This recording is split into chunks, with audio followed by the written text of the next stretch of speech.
Cześć, witam Was Energik w kolejnym odcinku To było grane Console Edition. Dzisiaj gra, o którą wielu z Was prosiło. Ona była jakoś tam w mojej liście gier, o których chciałem Wam powiedzieć, niemniej jednak musiałem się troszkę zebrać w sobie, aby tą grę w końcu skończyć i żebym mógł ją Wam dzisiaj o niej opowiedzieć. Jest to Silent Hill w wersji na PlayStation 1. Jest to pierwsza część Silent Hilla z 1999 roku. Sposób, w jaki zetknąłem się z tą grą, jest też dosyć ciekawy, ponieważ pierwszy raz zagrałem w pierwszego Silent Hilla w wersję PC-tową. Zapytacie, jak to możliwe? Przecież Silent Hill nigdy nie wyszedł na PC-ta. I jest to prawda. W 1999 roku, gdy pojawił się Silent Hill, pod koniec właściwie lat 90., był taki popularny emulator gier z PlayStation, nazywało się to Blim. I sprytni Rosjanie, którzy produkowali namiętnie tłoki gier pirackich, stworzyli odnogę gier z PlayStation, w które można było grać na PC-cie. Na płycie znajdowała się gra Silent Hill i dodatkowo właśnie emulator Blim. Było jakoś to tak sprytnie zrobione, że był jeden plik uruchamiający całą grę, tam już były wszystkie ustawienia odnośnie grafiki, muzyki, odpalało się i odpalała się gra. I takich tytułów, które były wydane w wersji na PC, a były grami stricte na PlayStation, było sporo. Pamiętam, że miałem też Tekkena 3 w wersji PC-towej i chyba Soul Age'a, czyli Soul Blade'a pierwszego, też właśnie było w ten sposób zrobione. I między innymi właśnie pojawił się też Silent Hill. Słuchajcie, Silent Hill jest jedną z takich gier, która naprawdę potrafi przestraszyć.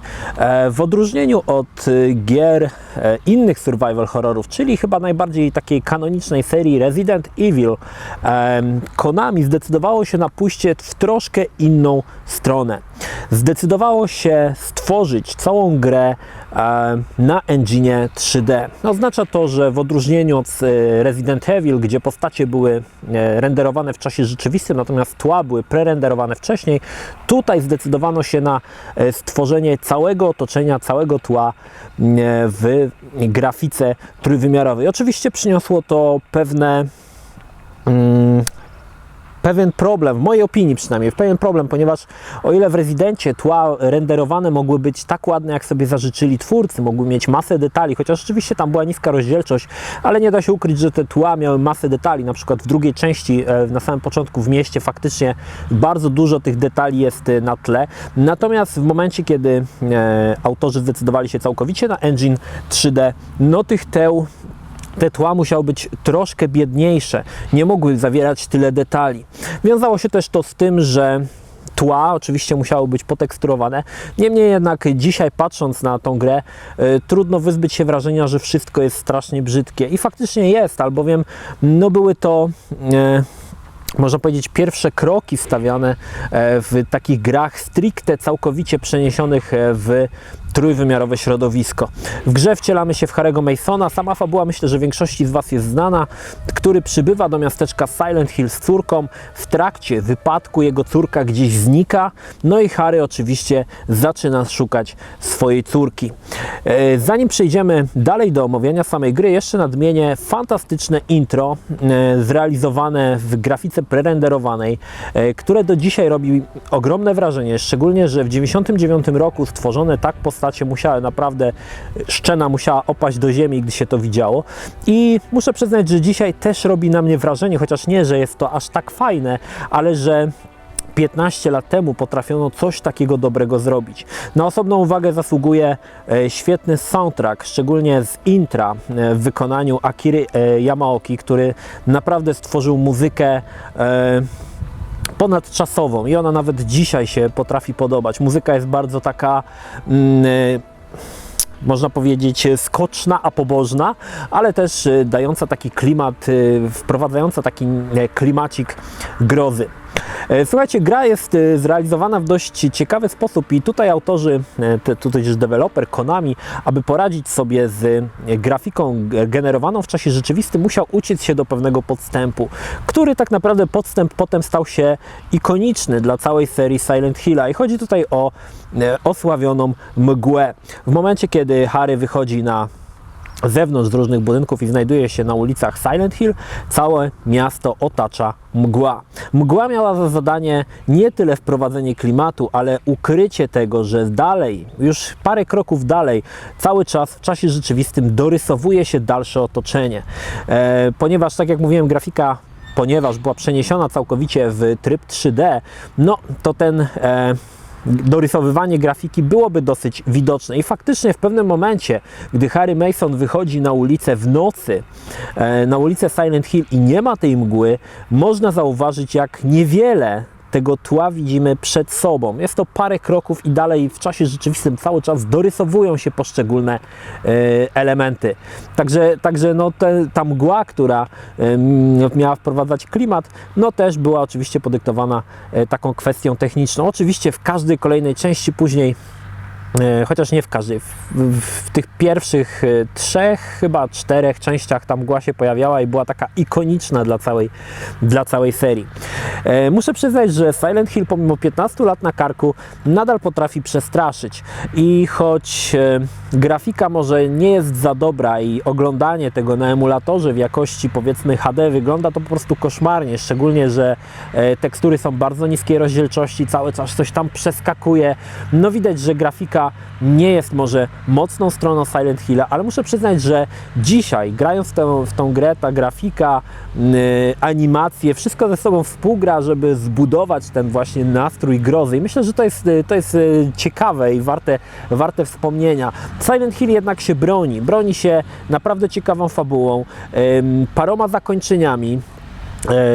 Aczkolwiek w pierwszej części nie ma tajemniczego zakończenia UFO, które pojawiały się w drugiej i w trzeciej części i były takimi żartami twórców. Tutaj jest raczej wszystko stworzone, że tak powiem, na poważnie.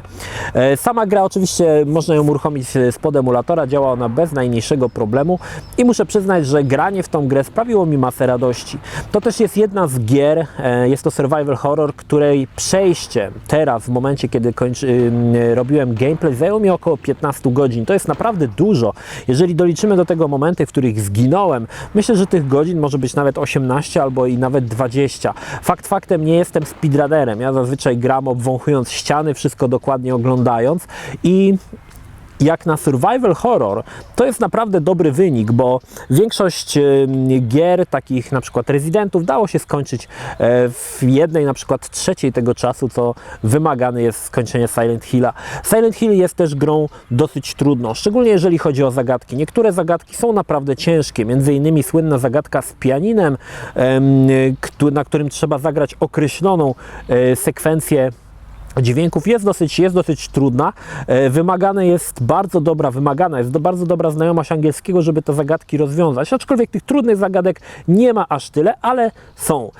W pierwszej części zwiedzimy kultowy szpital, czyli szpital, który chyba się w każdym Silent Hillu pojawia i oczywiście kultowe pielęgniary, które reagują na światło. Warto tutaj wspomnieć o jeszcze ważnej rzeczy, która też twórcom wyszła bardzo dobrze, mianowicie latarka Harry'ego, który w momencie, kiedy ją uruchomi, rzuca światło na najbliższe przedmioty. Muszę przyznać, że efekt jest naprawdę fajny i spodziewałem się, że po latach, gdy spojrzę na tą grę, będzie ten efekt troszkę gorszy, ale on nadal jest bardzo dobry i wygląda to po prostu bardzo fajnie. Także oprócz szpitala zwiedzimy jeszcze szkołę, zwiedzimy oczywiście spory fragment miasteczka Silent Hill. No tych lokacji muszę przyznać, że jest dużo i gra w żaden sposób się nie nuży, może tak. Jest to też taka gra, która w momencie, kiedy wsiadło się w Silent Hilla, wcześniej grając w Residenta, bardzo szybko się ginęło. To nie jest gra, w której walczy się z każdym przeciwnikiem. Bardziej w mojej ocenie premiowana jest ucieczka przed przeciwnikami niż walka z nim, ponieważ ponieważ stworów w trakcie eksploracji Silent Hilla jest naprawdę dużo i pokonanie ich wszystkich jest chyba niemożliwe. Także jeżeli grało się w Residenta, gdzie powiedzmy amunicji było tyle, żeby zabijać wszystkie zombiaki na swojej drodze, o tyle w Silent Hillu zabicie wszystkich potworów, czy też próba zabicia wszystkich potworów wiązała się z tym, że brakowało amunicji, brakowało apteczek i oczywiście gra się kończyła. Także troszkę inne podejście do tematu. Bardziej, tak jak mówię, częściej uciekałem przed potworami niż z nimi walczyłem.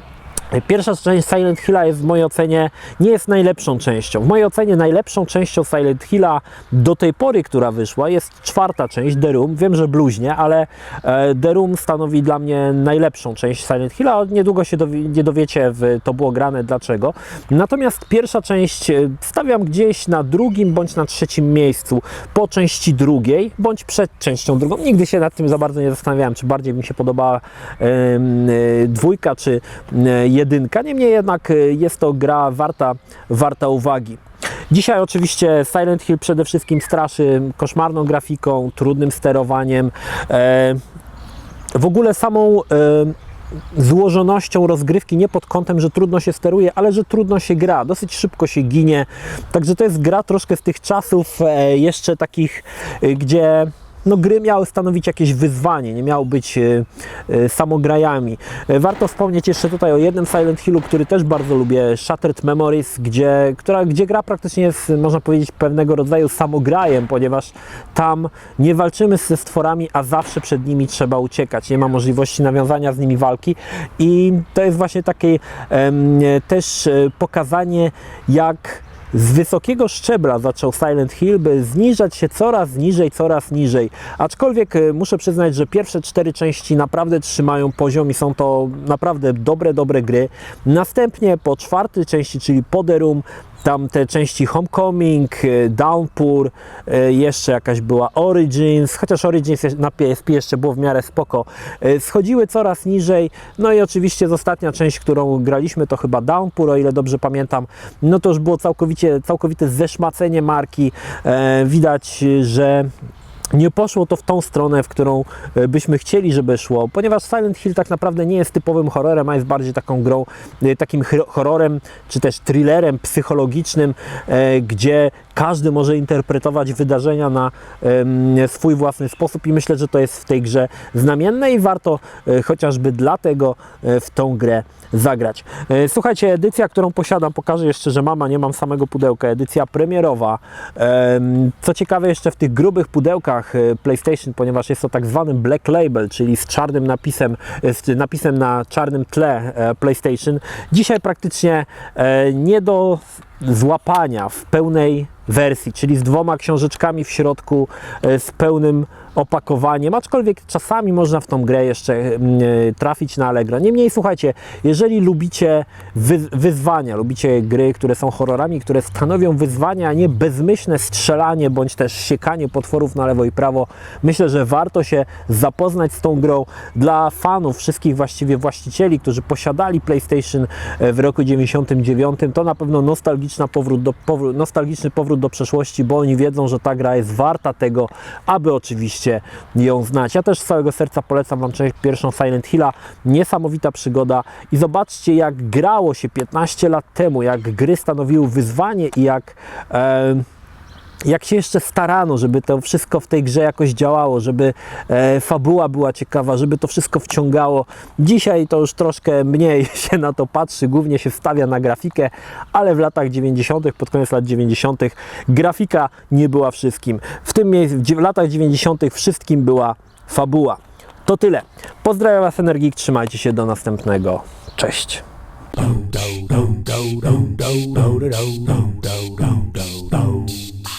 La la la